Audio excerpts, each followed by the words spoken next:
Thanks for joining us for CBN NewsWatch. I'm Wendy Griffith. Today, dealing with Iran, the U.S. envoy to the nuclear talks makes clear the American position on what Iran must do with its nuclear program. And now Iran could be a threat to Christians in Iraq. We'll hear the calls for President Trump to take action. Here at home, the showdown between the president and Harvard over anti-Semitism on campus.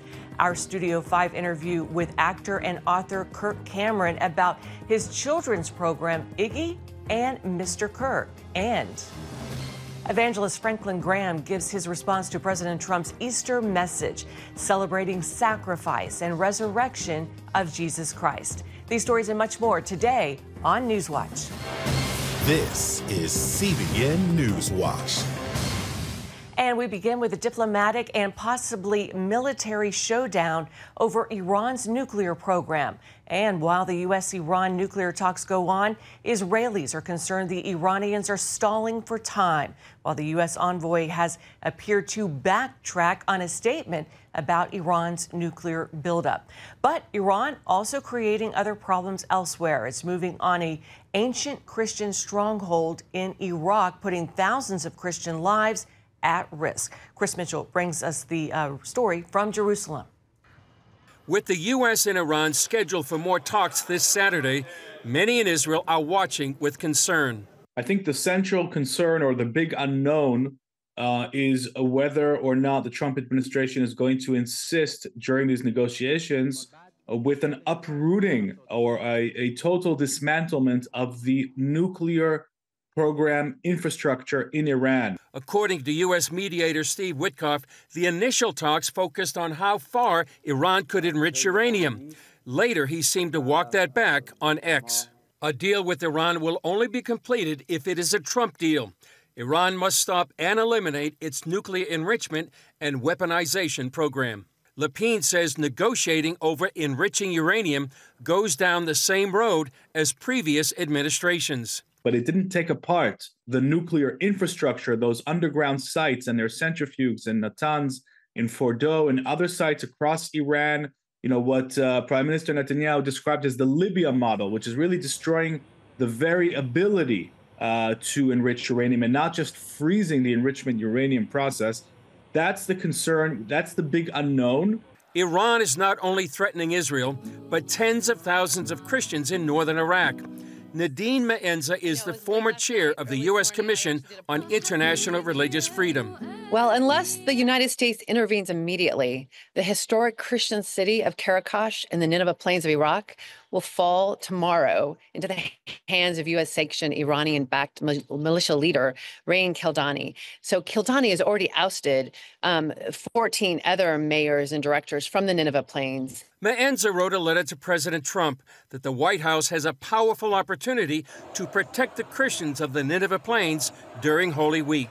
My understanding from the people on the ground and in the government that is if the President of the United States or Secretary of State Marco Rubio called the Prime Minister Soudani of Iraq, that he would likely put a pause on this and there would be further talks about what could happen going forward. So we just urge the White House to intervene, talk to the Prime Minister of Iraq. Tens of thousands of Christians in the Nineveh Plains celebrated Palm Sunday, but Maenza says this could be the last stand for Christians there without immediate intervention. And Chris Mitchell is with us now from Jerusalem. Good to see you, Chris. We're going to talk about those dangers the Christians are facing in a moment. But first, let me ask you, what's happening? We heard the statements by President Trump's envoy Steve WItkoff on Iran's nuclear program. Can you walk us through that, please? Yeah, after the negotiations with at Oman with Iran, Wendy, he started talking about Iran not enriching uranium above 3.67%. Right now, they've got to enrich uranium up to 60%, on the verge of going to military grade at 90%. So people started saying, well, why is he talking about enriching uranium at all? That's what the JCPOA deal did in 2015. Iran violated that. The purpose of these talks in the minds of many is simply dismantling Iran's nuclear program, period. And as Lapine referenced, Netanyahu said the Libyan model is what Israel is looking at to destroy the program, not tinker with it, but destroy it completely. And so Witkoff did come back a little bit and clarified those remarks. But here in Israel, the question is this the effort that the final goal of the negotiations will be the complete eradication of Iran's nuclear program? Chris, the U.S. is also building up its military in the region. You spoke with strategic analyst Yaakov Lapin, as you just mentioned. What did he say about that? Well, there were two things he said. First of all, they said that Trump did say that he's been impatient with the talks. That seems to give people over here some reassurance that Iran won't be able to delay the strategy that they've used in many, many ways over the years. But he also talked about the massive military buildup that really does reassure many people over here in Israel. And we've reported on what's happening in Diego Garcia. That's the U.S.-UK base in the Indian Ocean. They have B-52s, B-2s, two carrier strike groups in the region. Also on recognizing Iran really is vulnerable now like it's never been. Proxies are no longer once they were. Hamas, Hezbollah, the Houthis. And also they have limited air defenses now because of what Israel has done last year. So there's kind of reassurance in some ways about Trump's stance on the patience of the negotiations and the massive military buildup that many people here in Israel will be used to destroy Iran's nuclear program. Chris, what do analysts and writers in Israel, like Lapin, say is at stake in these nuclear talks between the U.S. and Iran? Well, they believe the future of the world is really at stake. It's going to go one way or the other. If Iran is denied nuclear weapons, there's a hope here that the future of the region is going to be much better. Iran has been the largest state sponsor of terrorism for years, trying to get a nuclear program. The idea is that the jihadists will lose. But on the other hand, if Iran is allowed through a failure of policy or negligence to become a nuclear state, that's going to have, as he says, a multi-generational and a catastrophic effect, first on the Middle East, and then it's going to spread out globally. Wow. Well, tell us, Chris, about these Christians in the Nineveh Plains in Iraq. What is happening with them right now? Well, right now they're under extreme pressure. There's about 700 families that have left recently. Naden Enza said maybe another 1,000 will leave soon, and about 45,000 Christians there in Karakosh and in the Nineveh Plains are in danger of leaving. Seen persecution. These people have been attacked by ISIS. We were there several years ago and reported on many of those Christian communities there. It's an ancient community. She says they worship differently than we do in the West in many ways, but they love Jesus. And so Enza really feels like she needs to be sounding the alarm right now and fearing that the eradication of Christians in the cradle of Christianity that people have feared may be at hand. If they disappear, it would have grave consequences for national security and also for the region itself. And as they were saying, these Christians are really the salt and light in that region, and it makes such a difference if you take out that salt and light in the area. Absolutely. And Chris, so is what we are seeing Iran moving into Iraq and taking over the northern part of that country, and what would be the consequences?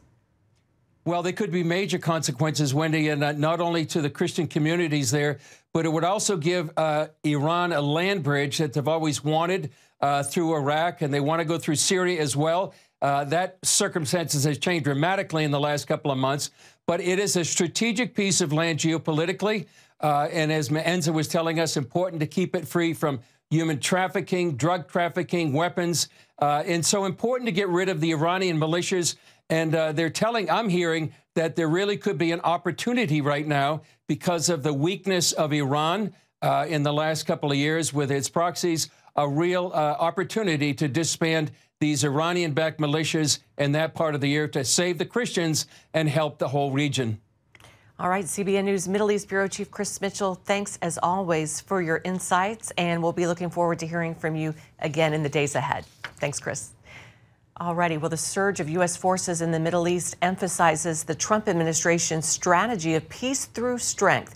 Maintaining a world-class military is a major priority. National security correspondent Caitlin Burke spoke with one Republican congressman who believes achieving that goal starts with addressing how the Pentagon spends its money. Representative Chip Roy calls defending U.S. national security the core function of the federal government, and he believes to be more effective, military spending needs an overhaul. There's a large chunk of the current budget at the Pentagon that can be repurposed towards the things that ought to be focused upon. Roy points to excessive bureaucracy, outdated contracts, and other inefficiencies existing within the Defense Department from past administrations, and applauds Secretary Pete Hegseth's efforts to identify savings. We can be smart about how we build out the military, find savings, repurpose it, focus on troop pay and assets, but also use some of the mandatory spending options in the reconciliation process to be able to use money wisely. While also supporting President Trump's peace through strength approach, Roy warns against the kinds of past military operations that have drained U.S. resources. You don't want to rack up costs as we did, unfortunately, through endless wars over the last 20-odd years, where you spent over $7 or $8 trillion and then ended up abandoning Afghanistan and leaving assets on the field. Although the Pentagon is likely to receive a significant budget increase, Roy stresses the need for accountability, eliminating waste, and ensuring money goes to necessary projects. We need to make sure that we have a modern development and infrastructure with respect to our missile technology, including nuclear deterrence. We need to make sure that we've got the best drone technology in the world. We've got to make sure we've got the best technology in the world with respect to missile defense, whether that's an Iron Dome or, as the president called it, Golden Dome. Roy also worries about America's shipbuilding program, which he says needs to be re-energized, then focused on modernizing the U.S. fleet so it can continue to provide a safety net in an increasingly complex global environment. Caitlin Burke, CBN News, Washington. Thanks, Caitlin. Coming up, the battle between President Trump and Harvard over anti-Semitism on campus. We'll have that story for you when we come back.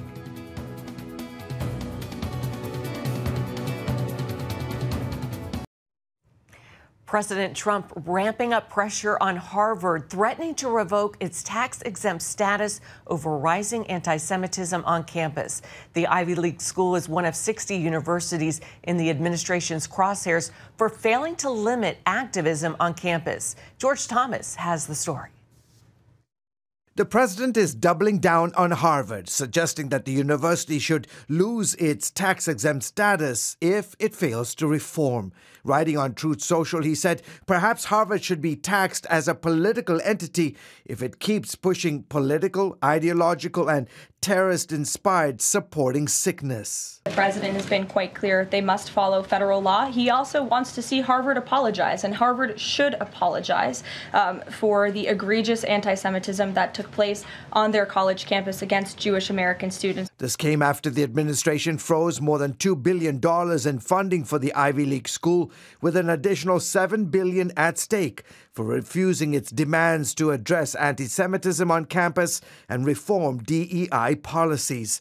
Harvard's president shot back, posting online that no government, regardless of which party is in power, should dictate what private universities can teach, whom they can admit and hire, and which areas of study and inquiry they can pursue. What the Trump administration is doing is illegal, and the university has a very strong legal position here that the First Amendment and the Civil Rights Act do not permit what the Trump administration is demanding. One law expert told CBN's Faith Nation that Harvard will likely sue the government to protect its funding. I believe it had over $54 billion in endowments as of last summer. It has the funds to fight the Trump administration all the way. So we will absolutely see a legal challenge that will probably wind its way to the Supreme Court at some point. Currently, 60 universities, including Northwestern, Brown, Princeton, and Cornell, are under investigation for allegedly tolerating anti-Semitism on their campuses. There are a lot of our higher ed institutions that likely did violate Title VI by not responding to known incidents of unprotected speech or unprotected conduct, including violence targeted against Jewish students because of their Jewish identity. Experts argue that in recent years, especially following Hamas's attacks on October 7th, college campuses have become hotbeds for anti-Semitism, with an increasing number of incidents involving hate speech and discrimination targeting Jewish students and faculty.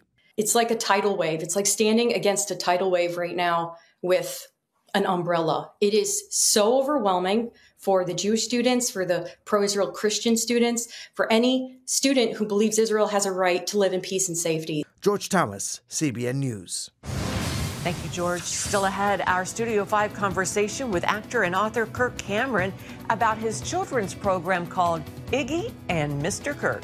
We'll hear from him right after this.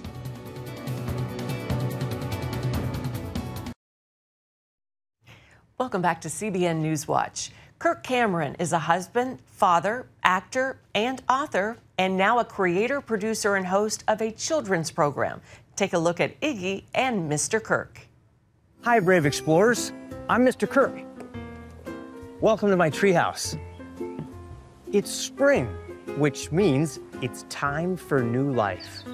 How did Brave Plus come about? What happened?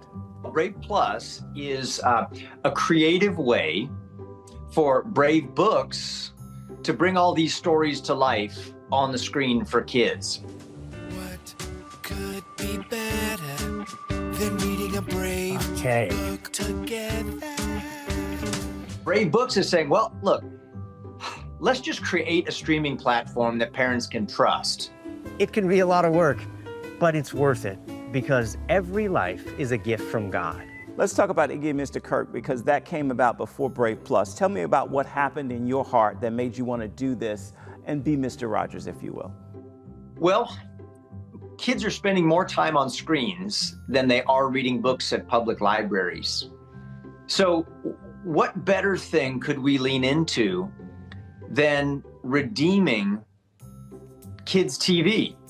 And so that's what we're doing. And Iggy and Mr. Kirk is classic television with good moral messages for kids that uses their imagination to instill virtue. Look at this. This little bird has a hurt wing. Oh, well, that's not good. We need to take it to the hospital. I don't know about taking him to the hospital, but we definitely need to take care of it. Think of Sesame Street and Mr. Rogers' Neighborhood with a colorful cast of lovable puppets like Kermit the Frog and Big Bird, only we have Iggy the Iguana and Culture the Vulture. Hey, did you know that your fingerprint is unique to you and only you? That's so cool. Yeah, that's right. No one in the world has the exact same fingerprints. You've been on screen much of your life as well as other members of your family. How powerful are the images and stories we see play out before us in people's lives? They're very powerful, and I think that's by design, God's design. I believe that storytelling is probably the very most important way we teach things. I remember things because of a story somebody told me. And so when we tell stories, we're doing what Jesus did. He spoke in parables. He spoke by telling stories of a farmer or of a widow or somebody who lost a sheep. And we start to learn what's important and what to value. I know some of your children are older now, but what are they saying about the work you're doing? Well, the ones who have kids are really excited about Iggy and Mr. Kirk. I have a daughter who just had a daughter, and so now that makes me grandpa. Wow, you learn something new every day. Button time, wha-bam! So grandma, grandpa, moms and dads, if you want something better than what the institutions have been providing, download the Brave Plus app that's going to reinforce the values you're teaching them at home. Let me ask you something. Has anyone ever forgiven you for something that you've done? Yeah. It's nice that you don't have to push the panic button when they click on something. You're not worried about what it is. Exactly. That's what happens, right? So that's what makes Brave Plus nice. And you can watch the first 3 episodes of Iggy and Mr. Kirk for free. And if you want to see the rest of the 20 episodes we've made and all the other shows, then you can just subscribe and get a subscription and watch it all you want. Well, one thing is for sure, forgiveness is hard. And it doesn't come naturally to you or even to me. But God says that when someone comes to us, says they're sorry, and asks for forgiveness, forgiveness is always the right thing to do. Wow, you can watch episodes of Iggy and Mr. Kirk on Brave Plus. For more information, go to bravebooks.tv. U.S. Join us tonight for a special edition of Studio 5, where we are giving you a seat at the table of The Chosen Last Supper. Join us for a behind-the-scenes look at the popular series, along with conversations with some of the crew and cast. You can catch the new episode of Studio 5 on the CBN News channel tonight at 8 p.m. Eastern. You can also watch it on the CBN News app or on YouTube. And still ahead, evangelist Franklin Graham's reaction to President Trump's Easter message. We'll hear what he had to say when we come back.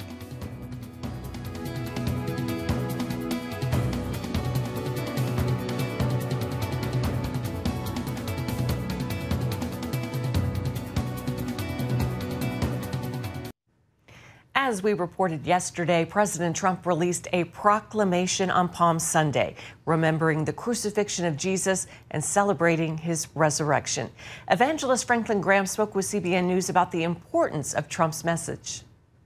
I think this proclamation is historic. There has not been in my lifetime a president that has communicated the gospel as clearly as he has. And now he's not a preacher. But he's just, this proclamation, he gave one of the best sermons for Easter that many pastors will give from the pulpit.